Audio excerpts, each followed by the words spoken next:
Okay. Zion Beth.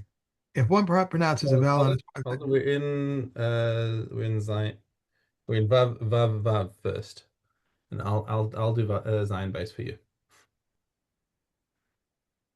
Vav. Okay, how did I do that? because that's the new Mishnah is a Zion base. So you're looking at the wrong bookmark. Oh, so Vav, Vav, which one? We Vav. want Vav, yeah. Okay. An orphan who is married off by his mother or her brothers with her consent, and they decide to her in writing 150 zoos when she becomes of age, she can exact from their hand what should be rightfully given to her. Rabbi Yehuda says if she married off the first daughter, the second one shall be given in the manner that she gave the first one. The Chachamim, however, say sometimes a man is poor and he becomes rich, or rich and becomes poor. Rather, they appraise the property and give her. If one deposits money for his daughter with a trustee and she says, I trust my husband, the trustee must nonetheless do as he was instructed. These are the words of Rabbi Meir. Rabbi Yossi says, were it only a field and she would wish to sell it, it would be sold from this moment. When does this apply? In the case of a woman who is of age, but in the case of a minor, the active minor is meaningless. If one pronounces a vow on his wife, forbidding her to have any benefit from him until 30 days, he must appoint a steward. Longer than this, he must divorce her and give her a ketubah.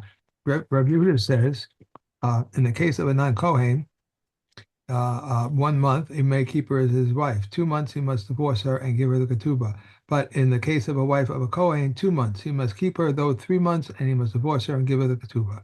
Okay. Okay. Now, just as a reminder, as we said yesterday, a person can only forbid somebody else something that belongs to him. You can't Right. forbid somebody else something that belongs to somebody else. Okay.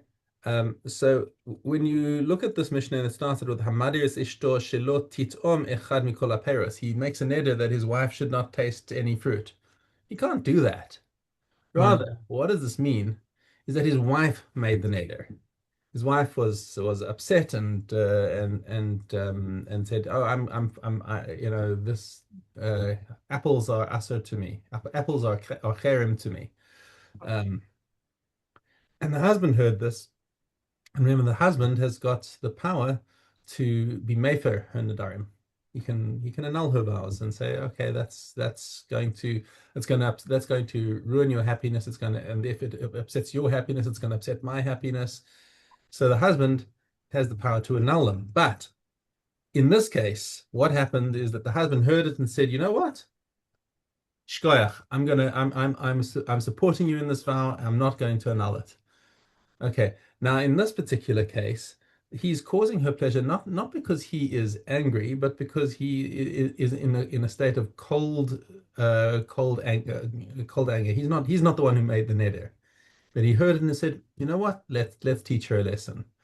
And that's a lot more offensive, a lot more sort of passive aggressive than somebody who says, I'm so mad at you. I'm gonna what did he say in the previous one? You're not gonna I make a neder that anything that is mine you should not have benefit from. Okay, so there he was angry. Right. Yeah, Right. he was. This was made in a state of cold calculation. So now we're going to be a lot more machmir on him. Yotzi v'yitzen kesuba. That's if he confirms the vow or just fails to annul it, then that's grounds for immediate divorce. Because that was because of that kind of attitude. Rabbi Yehuda Omer b'Yisrael yom echad yikayem. He said if it's with the Israel and the neder was only for 1 day, and he said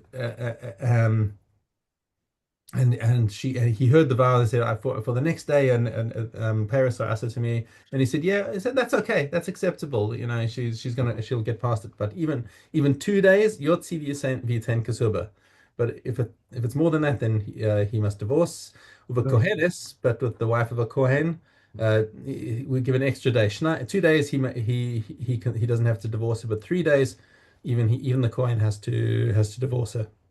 you're a ketubah. Right. Right. And give her the ksuba, right? Of course, because he's the one who's at fault for not Right. doing the hafara. Someone just rang my bell. Let me just go see who it is. Maybe it's No worries, I'll wait. okay. Okay, Gimel. So Gimel, Amadir is ishto shelo kashet be'echad mikol haminim. So it's the same situation. Again, it's phrased as if he made the vow, but really she made the vow and he just confirmed it. Um, okay, that she forbade herself to adorn herself with one of her pieces of jewelry, just like above Yotzi v'ten kasuba. So That, you said she adorned herself, but it's not should not adorn herself. that's right. That she should not adorn herself with Right, anything. right. Okay. Rabbi Yossi Omer, ba'aniyos shelo nasan kitzba, uba'ashiros shloshim yom. Says if it's a poor person who has very few very few things, then once she utters something to herself, then immediately has to divorce her. But if it's a rich woman who just says I make a take a this necklace is cherem to me, and the husband says okay. That's only if but she's a rich woman. She's got lots of other things to wear. So there, it's only if she made the neder for more than 30 days that he would have to divorce her because it's she can do without it. Okay. Hamadir es ishto shelo telech lebeis aviha.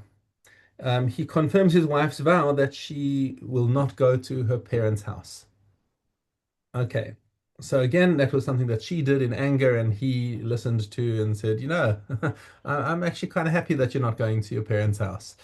Um, Bizman shehu ima be'ir, if her parents live in the same city, and she usually goes to them quite frequently, chodesh echad yikayem, then if she made the nidr for up to a month, then that's not too serious.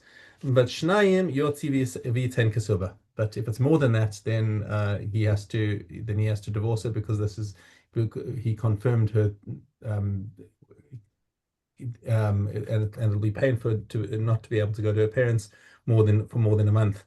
Regel ובזמן שהוא בעיר אחרת, and if they live in different cities, רגל אחד יקיים, if it's just for the period well, רגל אחד, um, for if it's just for Yom Tov, for one Yom Tov that she's not going to be able to go there, she'll live with it. Um, Shlosha yotzi v'ten kesuba. Okay, so now we've jumped straight from one to three, and what about two? Right. Okay, so the Gemara says that the end is talking about Ashes Kohen.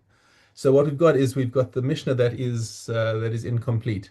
So if it's a Yisrael, then 1 month he must divorce her, and 2 months in 1 month he can keep her, 2 months he must divorce her. But if it's a Kohen, then 2 months he can keep her. Sorry, not months. We're talking about regalim, 2 regalim. He can. Then we give the Kohen an extra regel that he doesn't have to divorce his wife. But if it was for 3 regalim, then even the Kohen has to divorce his wife.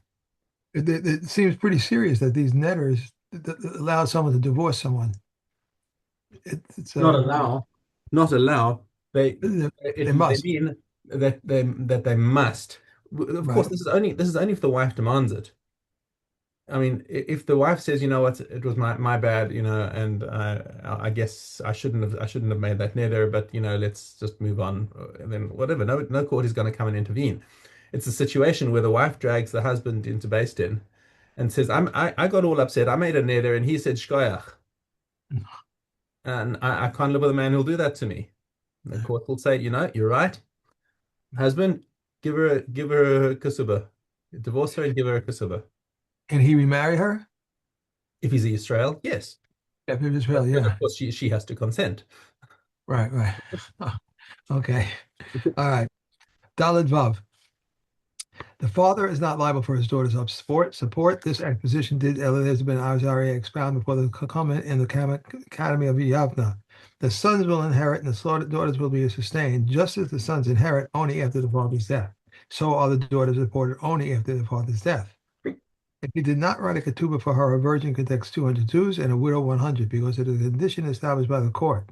If he assigned to her in writing a field worth 100 in lieu of 200 Jews and he did not write to her, all properties that I own are surety for your ketubah, he is nevertheless liable since it is a condition established by the court. If he did not write for her, sons that you will have from me, they will inherit the money of your ketubah above what they share with their brothers. He is nevertheless liable since it is a condition established by the court.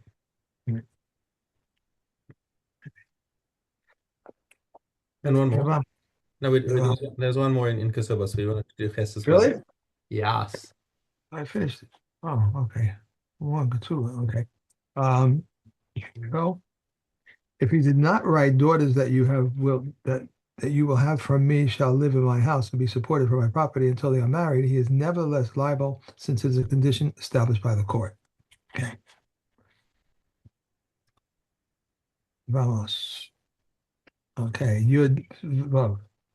A boy 9 years old and one day disqualifies the Yavama from the brothers and from the brothers and from the brothers disqualified for him. However, he disqualifies her only at the beginning, whereas the brothers disqualify her both at the beginning and at the end. How so? A boy 9 years and one day old who cohabitated with a Yavama disqualifies her for the brothers. If any of the brothers cohabitated with her, performed mama with her, divorced her, or performed chalitza with her, they disqualified her for him. A boy 9 years and one day old who cohabitated with a Yavama and then his brother 9 years, one day old, also cohabitated with it, he disqualified her to him. Reb Shimon says he did not disqualify her. A boy 9 years and one day old who cohabitated with Yavama and then cohabitated with her co-wife, he has disqualified them to himself. Reb Shimon says he did not disqualify. If a boy 9 years and one day old cohabitated with Yavama and then died, she performs chalitza, but may not be taken in Yibum. And if he married a woman and then died, she is exempt.